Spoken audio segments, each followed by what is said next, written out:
തീർച്ചയായും അയാൾക്ക് ചെയ്യാൻ മാത്രമേ എതിരാളിക്ക് വോട്ട് ഒരു പോസ്റ്റ് പോലും ഒട്ടിക്കാൻ പറ്റില്ല. മൊത്തം കത്തിക്കും, ബാനർ എല്ലാം കത്തിക്കും. സതീശൻ തന്നെ മന്ത്രിമാണ്. മറ്റു വേണുഗോപാലിയുടെ വന്നിട്ടുണ്ട്, ഇവിടെ പൊടി കാണൂല. വെള്ളം കുടിപ്പിച്ചിട്ടും ഈ ഐസൂരിൽ കിടന്ന കോൺഗ്രസിനെ ഇന്ന് ഈ ജീവവായു കൊടുത്തിട്ട് ഇങ്ങോട്ട് കൊണ്ടുവന്നതാരാ? സതീശനാണ്. അതിന്റെ പേര് ഇവരെയൊക്കെ ആരാന്റെ കുട്ടിക്ക് ഞാനത് എന്താന്ന് പറഞ്ഞു വരുത്താം. ഇനി വേറെ ഏതെങ്കിലും മണ്ഡലത്തിലാണ് ഇന്നെങ്കിൽ ഇവിടുന്ന് ആൾ പോയിട്ട് അവിടെയും പ്രശ്നം ഉണ്ടാക്കും. UDF പേരിൽ 102 MLA കിട്ടും. ഈ 102 MLA-മാരിൽ ഒരു മുഖ്യമന്ത്രിയാകാൻ യോഗ്യനില്ലെങ്കിൽ പിന്നെ കോൺഗ്രസ് പാർട്ടി വിച്ചുകൊള്ളലല്ലേ? അതുപോലെ 2 അലക്ഷൻ നടത്തണം.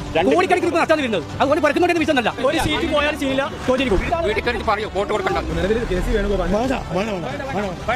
മരിച്ചുപോയ കോൺഗ്രസിനെ തിരികെ കൊണ്ടുവന്നതാരാ? അപ്പൊ VD സതീശൻ മുൻ സ്ഥാനത്ത് നിൽക്കണ്ടേ? എനിക്ക് കേസ് വന്നാൽ ഞങ്ങളെല്ലാം മുസ്ലിം ലീഗിന് വേണ്ടിയിട്ട് ഊണും ഉറക്കൊഴിയുന്ന ആൾക്കാരാണ്. ഒരു കാരണവശാൽ ഞങ്ങൾ എങ്ങനെയും വില കൊടുത്തിട്ട് തോപ്പിക്കും. ഞാൻ ചോദിക്കുന്നത് രാജസ്ഥാൻ അലാക്കാക്കിയതാരാ?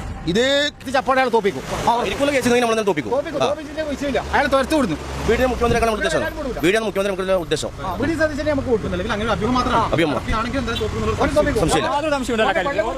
വെള്ളം കുടിപ്പിച്ചിട്ട് വോട്ടർമാരോടുള്ള വെല്ലുവിളിയല്ലാതെ ഒരു സ്ഥാനത്ത് നിൽക്കുന്ന ആളുകളെ രണ്ടാമത് ജനങ്ങൾക്ക് ഇത് മനസ്സിലാക്കൂലേ? അതായത് ജനങ്ങളെ ഓരോരോ പദവിയിലേക്ക് ഏൽപ്പിക്കുമ്പോൾ കസാരക്ക് മോഹപ്പെട്ടിട്ട് നിൽക്കാൻ പാടില്ല. ജനങ്ങളെ സേവിക്കാൻ വേണ്ടിയിട്ടാണ് വരണ്ടേ. 100% VD സതീശൻ. കാരണം അതിന്റെ പൂർണ്ണ ഉത്തരവാദിത്വം VD സതീശൻ തന്നെ. വേറെ ആൾക്കാരില്ല. കോൺഗ്രസ് വേറെ ചാൻസ്